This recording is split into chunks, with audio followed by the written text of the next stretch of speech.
สวัสดีค่ะชวนทำขนมนมเนยง่ายๆกับ Easy Food by ชยาค่ะคลิปนี้มาชวนทำชิฟฟ่อนกล้วยหอมค่ะสูตรชิฟฟ่อนกล้วยหอมสามเหลี่ยมจะทำเองหรือว่าจะทำเป็นอาชีพเพื่อสร้างรายได้ก็สามารถทำได้ง่ายๆค่ะวิธีทำชิฟฟ่อนกล้วยหอมนุ่มฟู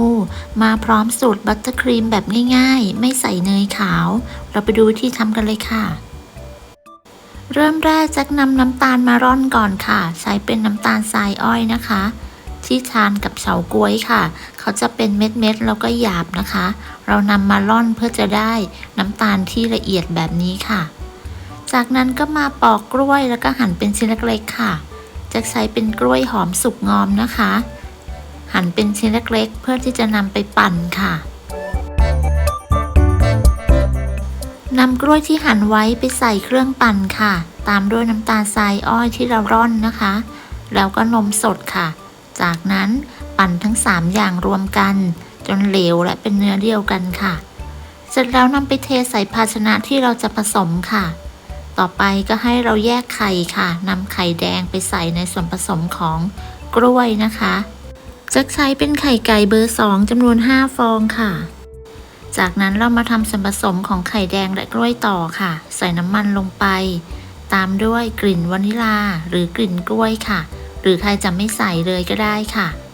คนให้เข้ากันเสร็จแล้วก็ใส่แป้งค่ะใส่แป้งเค้กและผงฟูลงไปตามด้วยเกลือค่ะจากนั้นร่อนส่วนผสมลงไปค่ะใช้ตะกร้อมือคนส่วนผสมให้เข้ากันด้วยความเร็วค่ะคนส่วนผสมให้เข้ากันด้วยความเร็วจนกระทั่งไม่เหลือเม็ดแป้งจากนั้นเราก็พักส่วนผสมนี้ไว้ก่อนค่ะต่อไปเราไปตีไข่ขาวค่ะเปิดสปีดความเร็วกลางค่อนไปทางสูงตีไข่ขาวให้ขึ้นฟองหยาบเล็กน้อยจากนั้นใส่ครีมออฟทาท่าค่ะถ้าไม่มีสามารถใส่น้ำส้มสายชูหรือน้ำมะนาวแทนได้ค่ะต่อไปก็ให้เราทยอยใส่น้ำตาลทรายค่ะโดยทยอยแบ่งใส่3ครั้งค่ะใส่น้ำตาลทรายลงไปจนหมดแล้วเราก็จะตีต่อด้วยความเร็วปานกลางค่ะจนกระทั่งไข่ขาวมีลักษณะเป็นสีขาวนวลเป็นริบบอนตั้งยอดปานกลางไม่อ่อนแล้วก็ไม่แข็งเกินไปประมาณนี้ค่ะจากนั้นก็ตีต่อด้วยความเร็วต่ำอีก30วิเพื่อตัดอากาศค่ะ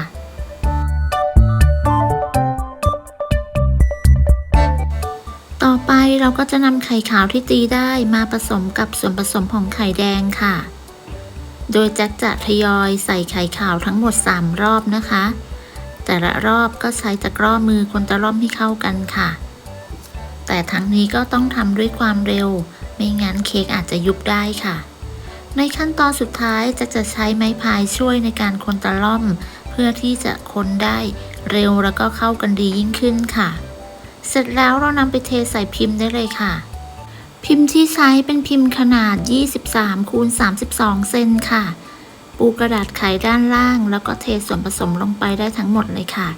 จากนั้นใช้ไม้พายปาดส่วนผสมให้เรียบค่ะอย่าลืมเคาะเบาๆก่อนนำเข้าอบเพื่อไล่อากาศนะคะจากนั้นก็นำเข้าอบได้เลยค่ะอบที่อุณหภูมิ160องศาใช้ไฟบนล่างจะวางไว้ชั้นล่างของเตาอบไม่เปิดพัดลมค่ะใช้เวลาอบอยู่ที่ประมาณ22นาทีค่ะทั้งนี้อย่าลืมอุ่นเตาก่อนนำเข้าอบทุกครั้งนะคะเมื่อเค้กสุกแล้วก็นำออกจากเตากระแทกเบาๆกับโต๊ะเพื่อให้เค้กเสร็จตัวแล้วก็พักไว้ให้เย็นค่ะ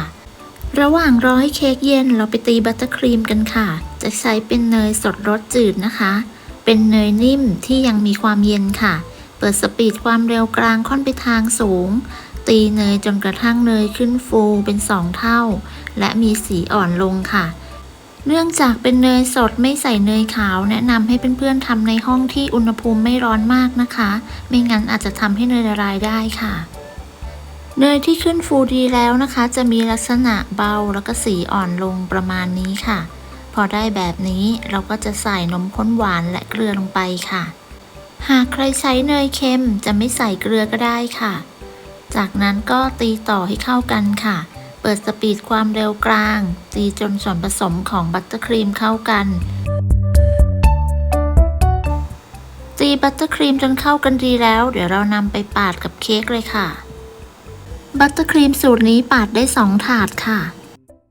เค้กที่พักไว้จนเย็นแล้วนะคะใช้มีดแซะด้านข้างทั้ง4ด้านค่ะจากนั้นวางกระดาษด้านบนแล้วก็วางตะแกรงทับลงไปจากนั้นพลิกเลยค่ะยกถาดออกแล้วก็ดึงกระดาษรองอบออกค่ะเค้กที่ได้จะมีความนุ่มแล้วก็หอมมากค่ะจากนั้นเรามาตัดแบ่งครึ่งนะคะใช้ไม้บรรทัดวัดแล้วก็ตัดแบ่งครึ่งเลยค่ะจากนั้นแยกอีกชิ้นหนึ่งไว้ต่างหากค่ะแล้วเราก็จะปาดบัตเตอร์ครีมลงไปในอีกชิ้นหนึ่งปาดให้ทั่วนะคะชอบหนาชอบบางก็ตามที่ชอบเลยค่ะเสร็จแล้วนำเค้กอีกชิ้นหนึ่งมาวางด้านบนค่ะวางให้เสมอกันแล้วก็ตัดขอบที่ไม่สวยออกจะตัดออก3ด้านนะคะ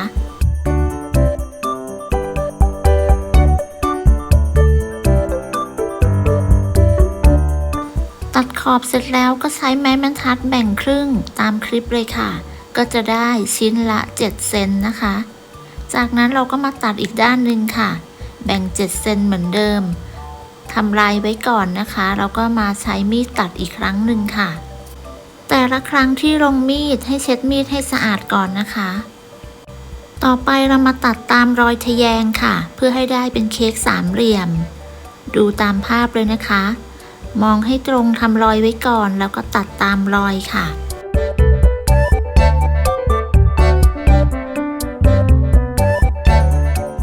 เสร็จแล้วยังไม่จบนะคะจะตัดอีกรอบนึงค่ะสูตรนี้จะตัดออกมาได้ทั้งหมด24 ชิ้นเลยค่ะตัดตามรอยทะแยงนะคะทำรอยไว้ก่อนแล้วก็ใช้มีดตัดลงไปค่ะ